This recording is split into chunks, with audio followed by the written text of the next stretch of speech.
Well, it's halfway time of the competition now, and it's time to celebrate the wins and reflect on the losses as the team builds towards the end of their season and hopefully make it into those finals. The season got off to a great, if not slushy start, with a 55-5 win over Belfast in the grading game, which would establish this team as one of the ones to beat this season. After a couple of solid wins to start the season, Christchurch Boys High under-15s came up against their toughest opposition yet, playing top of the table St Bede's under-16s on their home ground. Going into enemy territory, it was never going to be easy to overcome their old foes.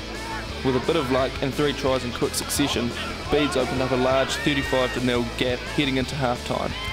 But after a good team talk from coach Mr Watson, the team were revved up and scored a second half try to finish the game 40-7. After a week's bye to rest after the bruising encounter, the team bounced back with a huge 61-5 win over Belfast to get their season back on track. Inter-school rivalry was at its height in last week's game when the under-15s came up against the larger and in form under-16 team from Christchurch Boys. With pride on the line, the boys stepped up, and despite a 28-5 loss, they can walk away with their heads held high after a great performance. So the season's really progressed well so far. We've had 6 games, one is with bye, so 5 actual games, and so far we're sitting about mid-table, and we've got 4 games to go. A couple of really crucial games, Cross College A and Burnside, and if they can win those 2, they'll look to make the top 4 for semis. And that's their really big goal this year, was to make semi-finals of the under-16 comp, so they're right on target if they keep going.